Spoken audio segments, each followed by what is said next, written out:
Hello students, this is Sachikant Sir welcoming you again to the web classes. Today we are going to see again accounts, unit number 1 of part 2. The name of chapter is accounting of share capital for the 12th standard English medium. This is lecture number 51. So without wasting any further time, let's begin. So this is illustration number 8. Now see, I'm reading the illustration first. Authorized capital of Dishita Plastic Company is 5 lakh equity shares of 10 each. So that is the authorized capital, not the issued capital. Okay. On 11th July 2017, the company issued 4 lakh equity shares at a premium of 80 per share. How much company had issued? So 4 lakh equity share. So 4 lakh equity share company issued and 80 rupees premium was called up by the company. Subscription for the public subscription, share amount was called up as under. 11th July 2017 with application 84 per share. Application के time पे 84 rupees मंगाए including premium 80 rupees, मतलब पूरे के पूरे 80 रुपये जो premium थे वो कब मंगा लिए गए? वो एप्लीकेशन के टाइम ही मंगा लिए गए. On 11 September allotment 3 rupees. On 11th November final call 3 rupees per share. The subscription was closed after receiving full subscription of shares. तो सारे के सारे सब्सक्रिप्शन हमें मिल गए, मतलब ना ज़्यादा ना कम. On 21st July 2017, directors made allotment of all the shares applied for. Some due on allotment except received by 21st November 2017. Sorry. Am I mistaken? Yes. Except on 4,000 share was received on 21st September 2017. Okay, तो allotment की पूरी amount मिल गई, सिर्फ 4,000 shares पर हमें पैसे नहीं मिले. कौन से नहीं मिले? तो अलॉटमेंट के पैसे नहीं मिले, है ना. ये रहा अलॉटमेंट, ये पैसा हमको नहीं मिला, है ना. Allotment okay. Where amount due on final call was fully received by 21st November 2017 except additional 2,000 shares. मतलब फाइनल कॉल पे हमें फिर से पैसा नहीं मिला. कितने शेयर पे? तो 4,000 तो पहले वाला और 2,000 बाद वाला, टोटल 6,000 पे. तो यहाँ पे अलॉटमेंट 4,000 शेयर्स पे नहीं मिला पैसा और फाइनल कॉल पे 6,000 शेयर्स पे नहीं मिला पैसा. ठीक है, आगे. Pass necessary journal entries in respect of above transaction, except bank transaction and prepare bank account only. तो जिन भी एंट्रीज में बैंक का नाम आता है वो एंट्री नहीं आएगी. ठीक है, उसकी डायरेक्टली हम बैंक में इफेक्ट देने वाले हैं. तो सबसे पहली एंट्री क्या होती है जो हमारी नॉर्मल होती है? आप बोल तो सकते ही हो. 84 रुपीज़ एप्लीकेशन के मिलेंगे 4 लाख इक्विटी शेयर्स पर. ओके, तो क्या होगी एंट्री होगी bank account debit 4 lakh into 84 to equity share application account. तो इसमें पहला नाम क्या आ रहा है? Bank account.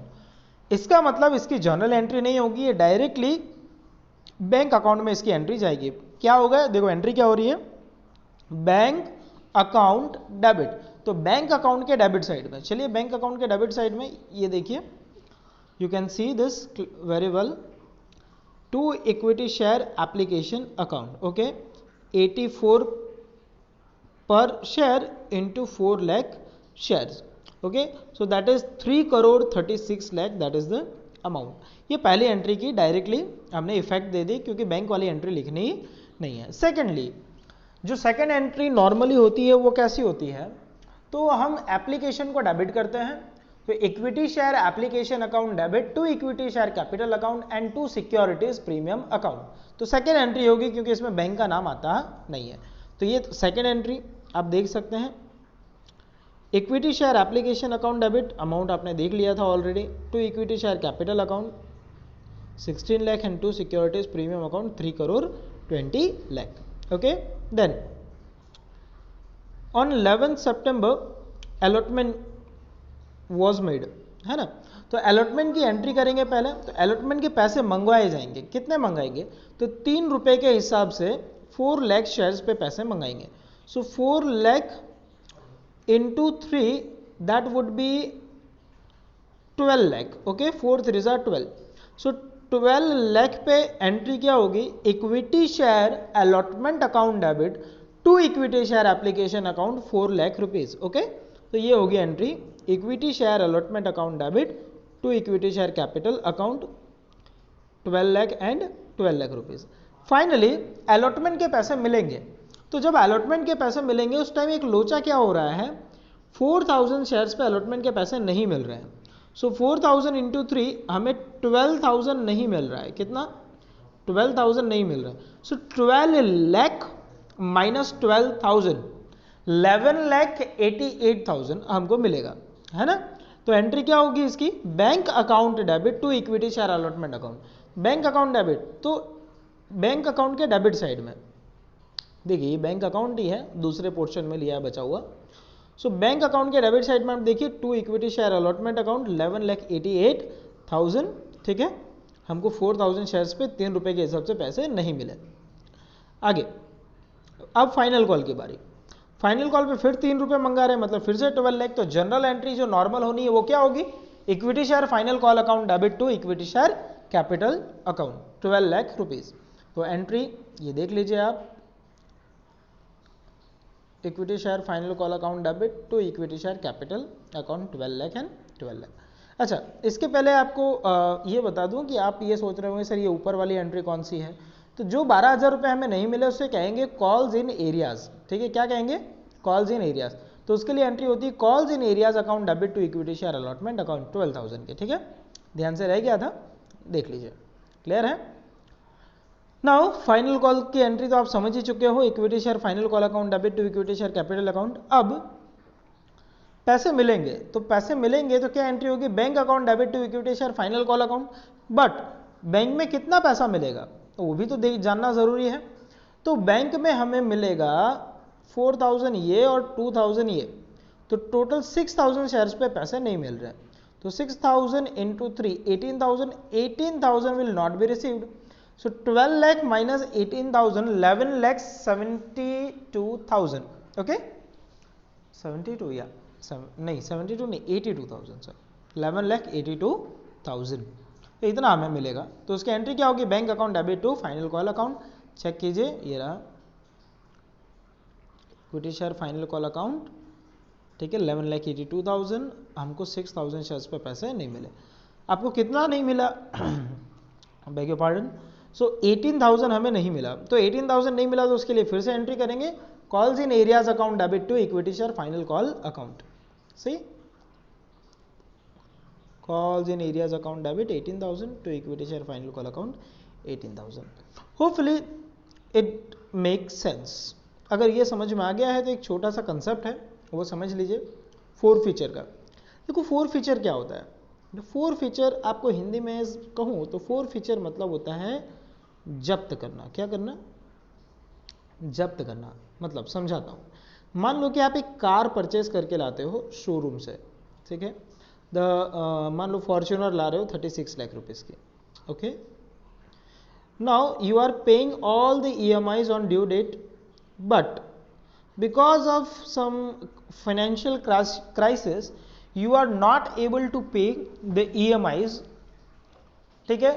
कंपनी ने आपको जिस बैंक ने भी लोन दिया है उसने आपको पहली बार नोटिस भेजा, दूसरी बार नोटिस भेजा, तीसरी बार नोटिस भेजा, इस तरह से टोटल 5 से 6 नोटिस भेजे आपको, फिर भी आपने पैसा नहीं भरा। तो जब नहीं भरा पैसा तो कंपनी क्या करेगी, कंपनी के जो डेब्ट कलेक्टर है ना रोड पे घूमते होंगे, वो कार उनको जहां भी दिखाई देगी वो उठा करके ले जाएंगे, ठीक है। आफ्टर डूइंग नेसेसरी फॉर्मेलिटीज वो कार क्या करेंगे, लेकर के चले जाएंगे। अब फिर बाद में फिर से कंपनी आपको सेटलमेंट का एक मौका देती है, लेकिन फिर भी अगर आप पैसा ना भर पाओ तो वो कार समझो गई आपके हाथ से। समझ में आ रहा है। और जो आपने EMI पहले भरी है वो भी हायर परचेज समझ करके वो भी जब्त कर ली जाती है। तो that is called 4 feature, that is called what, that is called four feature.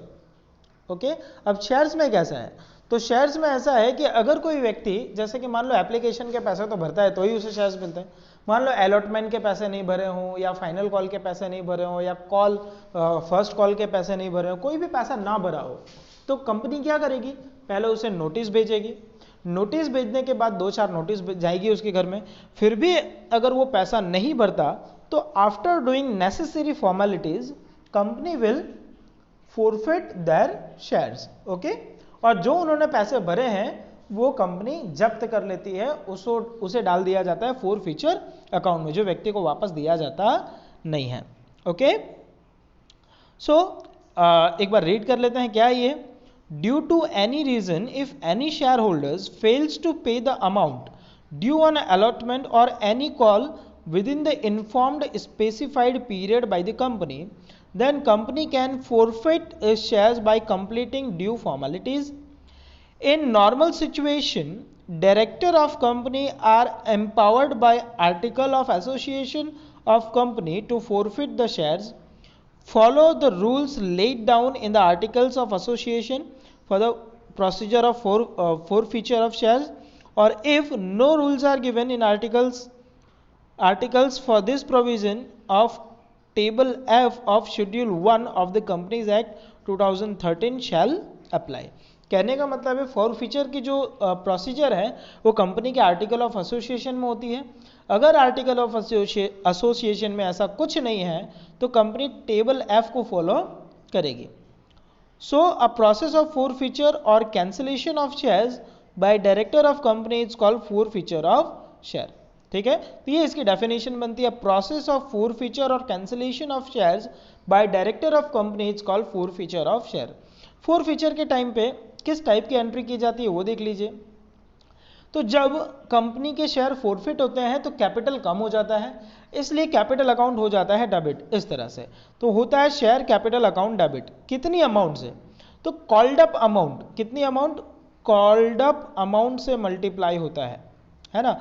जैसे 10 रुपए का अगर शेयर है और कंपनी ने 8 रुपए मंगाए हैं अभी तक, तो 8 रुपए ही मल्टीप्लाई किए जाएंगे।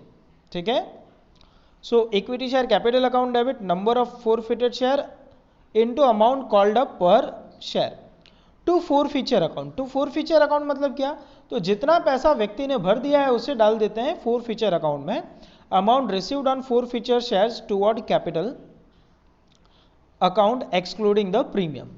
Now to share allotment account, उसने जो जो पैसा नहीं भरा उन सबके नाम लिखे जाते हैं, allotment, first call, final call, whatever it is. Is that clear? Okay, जब फॉरफिट किए हुए शेयर वापस से रीइश्यू किए जाएं तब कैसी एंट्री होती है, उससे पहले ये जान लेते हैं कि अगर प्रीमियम, अगर किसी व्यक्ति ने प्रीमियम भी ना भरा हो तो हम क्या करेंगे, share capital account debit, premium account debit, जितना नहीं भरा उतना to forfeiture, to allotment, to call. Okay, so ये है फॉरफीचर की एंट्री। रीइश्यू की एंट्री मैं आपको कल बताऊंगा। ठीक है, तो आज के लिए इतना ही। Till then bye bye, stay home, stay safe. ठीक है, आप ये सारे क्वेश्चन जो है वो होमवर्क में करोगे, एक एक स्टेप आगे चले जाना। 9 है तो 10, फिर 11, इस तरह से आगे आता जाएगा। So bye bye, stay home, stay safe.